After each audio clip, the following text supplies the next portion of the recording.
সুপ্রিয় বন্ধুরা, বাংলাদেশের এই চরম সংকটময় মুহূর্তে এবং ক্রান্তিকালে আপনাদেরকে সকলকে স্বাগত জানাচ্ছি স্টেট ডিপার্টমেন্ট থেকে।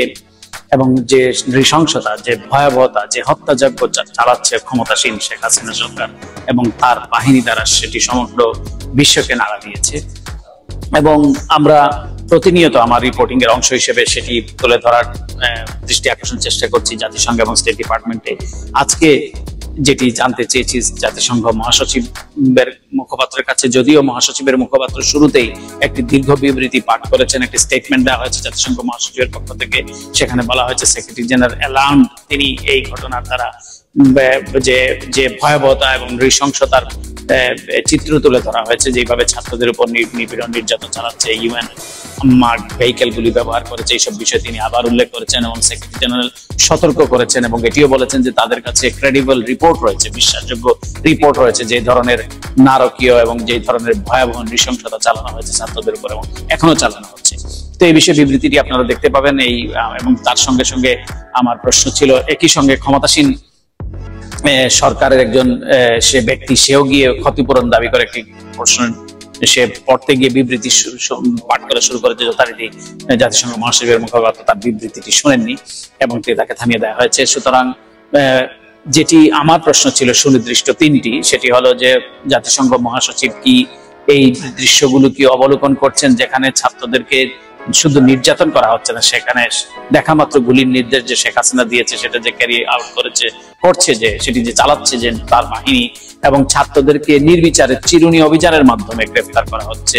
যদি এটি উল্লেখ করেছেন মুখপাত্র তার বিবৃতিতে, যে ম্যাস অ্যারেস্ট, যেভাবে মানে বিরামহীন আটক চলছে, সেটি নিয়ে তার বিবৃতিতে উল্লেখ করেছেন। এবং আমি যে প্রশ্নের মধ্যে জানতে চেয়েছি যে ছাত্রদেরকে যেভাবে কাস্টডিতে নিয়ে তাদেরকে জুলুম করে, পিটিয়ে, নির্যাতন করে, তাদের মধ্যযুগীয় কায়দায় তাদেরকে একটা বিবৃতি আদায় করে সেই বিবৃতিটি আবার নিয়ন্ত্রিত মিডিয়া দ্বারা প্রচার করেছে, যেখানে তাদের ক্ষতচিহ্ন ভেসে উঠেছে। এগুলোর বিষয়ে তার অবস্থান কি সেক্রেটারি জেনারেল? তিনি বলেছেন যে, তিনি আবার রিপিট করেছেন সেই বিবৃতি, তিনি বলেছেন আমি আবার সেই বিবৃতিটি রিপিট করব। আমরা সব জানি এবং সবই বুঝতে পারছি যে ধরনের ঘটনাগুলি বাংলাদেশে ঘটানো হচ্ছে এবং এটি তারা সর্বোচ্চ লেভেলের সতর্কতা হিসেবে তারা বাংলাদেশ সরকারকে জানিয়ে দিয়েছেন এবং মহাসচিব সর্বতভাবে এটি অবজার্ভ করছেন বলে তিনি বলেছেন। আমি আবারও জানতে চেয়েছি যে সমগ্র এই যে জাতিসংঘ যে সমস্ত বাহিনীতে পিসকিপিং এ এই যে বাংলাদেশের ট্রুপ যে নিয়োজিত, তারা তাদের দেশে এই পৃথিবীর বিভিন্ন জায়গায় তারা ব্লু ফ্ল্যাগ ক্যারি করছে, জাতিসংঘের যে নীল সিম্বল, কিন্তু তারা দেশের মধ্যে নির্বিচারে গুলি চালাচ্ছে। এতে কি সেক্রেটারি জেনারেল কি মনে করেন না যে এটাকে উনি কিভাবে দেখেন যে দেশে, নিজের দেশে এভাবে? তখন তিনি বলেছেন যে বাংলাদেশ ট্রুপ কন্ট্রিবিউটিং কান্ট্রি এবং বাংলাদেশ যে মানবাধিকারের প্রতি যে সম্মান, সেটি ট্রুপ কন্ট্রিবিউটিং কান্ট্রির থাকবে বলে তিনি সতর্কবার্তা দিয়েছেন। এবং আমি সেটাও বলেছি যে জাতিসংঘ মহাসচিব আর কখন তিনি উদ্যোগ গ্রহণ করবেন, যেখানে সমগ্র দুনিয়া তার প্রতি আহ্বান জানাচ্ছে ইন্টারভেনশন করার জন্য, বিশেষ করে এই তদন্তগুলো করবার জন্য, যেভাবে হত্যাযজ্ঞ চালানো হয়েছে, যেখানে হিউম্যান রাইটস চিফ তিনি বলেছেন তিনি তার অফিস রেডি সাহায্য করবার জন্য, যেখানে আন্তর্জাতিক সম্প্রদায়ের প্রায় 200-র মতো স্কলার তারা বিবৃতি দিয়েছেন নোবেল লরিয়েট থেকে, তখন কখন তিনি উদ্যোগী হবেন? তিনি বলেছেন যে জাতিসংঘ, এক কথায় তিনি বলেছেন যখনই ম্যান্ডেট পাবেন, অর্থাৎ জাতিসংঘ মহাসচিবের এই বিষয়গুলো নিতে হলে তার ম্যান্ডেটের প্রয়োজন আছে সিকিউরিটি কাউন্সিল থেকে এবং সাধারণ জেনারেল অ্যাসেম্বলি থেকে। যখনই তিনি ম্যান্ডেট প্রাপ্ত হবেন তখনই তিনি এই বিষয়গুলোতে ইন্টারভিন করবেন, অর্থাৎ উদ্যোগ নেবেন। সুতরাং জাতিসংঘের সেই কাজগুলো শুরু হয়েছে, আমরা যতটুকু জানতে পেরেছি, যে বিহাইন্ড দ্য সিন সদস্য রাষ্ট্রগুলোকে এবং জাতিসংঘের যে নিরাপত্তা কাউন্সিল রয়েছে তাদেরকে ইনভলভমেন্টের মাধ্যমে বাংলাদেশের এই নৃশংসতা, এই ভয়াবহতা, এই হত্যাযজ্ঞ ছাত্রদেরকে, নিরীহ মানুষদেরকে যে চালাচ্ছে, সেটির বিষয়ে তারা ওয়াকিফাল রয়েছে এবং এই বিষয়ে কার্যক্রম শুরু হয়েছে বলে আমরা জানতে পেরেছি। এখন দেখার বিষয় সেটি কতদূর করায়।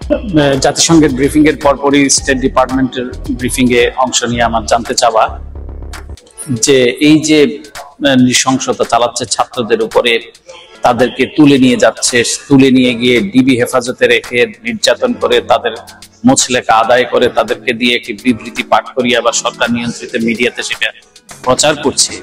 তো এই বিষয় এবং শেখ হাসিনা যে দেখা মাত্র গুলির নির্দেশ দিয়েছেন এবং সেই অর্ডারগুলি তারা ক্যারি আউট করছে, এইসব বিষয়ে স্টেট ডিপার্টমেন্ট কি করছে? তিনি আবারও স্টেট ডিপার্টমেন্টের ডেপুটি মুখপাত্র, আজকে মূল মুখপাত্র, প্রধান মুখপাত্র, তিনি সফরে আছেন সেক্রেটারি ব্লিংকেনের সঙ্গে। তো তিনি বলেছেন যে তারা তাদের আনওয়েভারিং সাপোর্ট, তাদের নিরঙ্কুশ সাপোর্ট তারা ফ্রিডম অফ অ্যাসেম্বলি, এই ছাত্রদের যে মুক্ত সভা সমাবেশের প্রতি তারা সমর্থন জ্ঞাপন করেছেন, এবং তারা অনতিবিলম্বে সব ধরনের টেলিকমিউনিকেশন এবং নেটওয়ার্ক তারা খুলে দেওয়ার তারা জন্য বলেছেন বাংলাদেশ কর্তৃপক্ষকে, এবং তারা তাদের যে অবস্থান সেটি তারা পুনর্ব্যক্ত করেছেন এবং তারা এই বিষয়গুলোকে তারা গুরুত্বের সঙ্গে নিচ্ছেন। আমার আগে আরেকটি প্রশ্ন ছিল যে কংগ্রেসম্যান লয়েড ডজেন, তিনি আমি জানতে চেয়েছি এখানকার অনেক কংগ্রেসম্যান এবং সিনেটর তারা বাংলাদেশের এই নৃশংসতার প্রতি নিন্দা জানিয়েছেন এবং ছাত্রদের আন্দোলনের প্রতি অনেকে সংহতি প্রকাশ করেছেন, তাদের যে যৌক্তিক দাবির প্রতি, এবং তাদের যে এবং বাংলাদেশের যে গণতন্ত্রহীনতা, বিচারহীনতা, যে দুর্নীতি, সেসব বিষয়ে উল্লেখ করে অনেকেই তারা এই মেজরিটি লিডার থেকে শুরু করে অনেক কংগ্রেসম্যান জিম ম্যাকগাভার্ন, কংগ্রেসম্যান বিল কেরিং,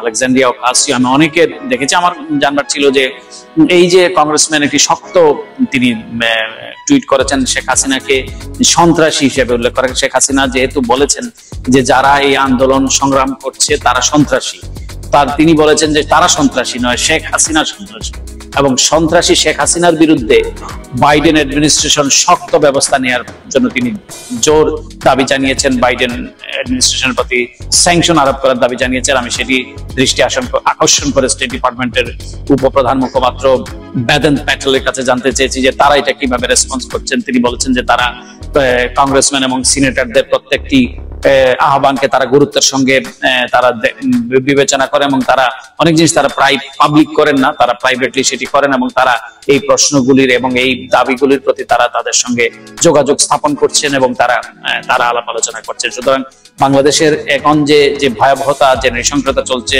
আপনারা দেখেছেন সাম্প্রতিক কালে সকল ধরনের আন্তর্জাতিক সংবাদ মাধ্যম প্রতিদিনই বাংলাদেশ প্রসঙ্গে এই নৃশংসতা, কারণ বাংলাদেশে কন্ট্রোল মিডিয়া সেটি করে না এবং করতে পারে না, সেই জন্য বাংলাদেশের এই মিডিয়াগুলো তারা প্রকাশ করেছে, এবং new York Times, guardian, CNN, BBC সকলেই কিন্তু বাংলাদেশের এই নৃশংসতার চিত্র তুলে ধরেছে।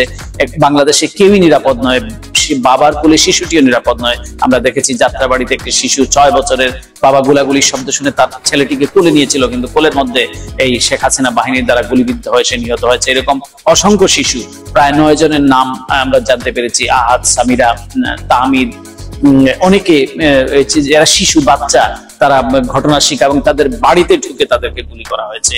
অসংখ্য ছাত্রদেরকে চিরুনি অভিযান চালিয়ে তাদেরকে আটক করা হচ্ছে, এবং তাদেরকে ঘোষণা দেওয়া হচ্ছে না যে তারা আটক আছেন অথবা নাই, তাদেরকে গুম করে ফেলা হচ্ছে।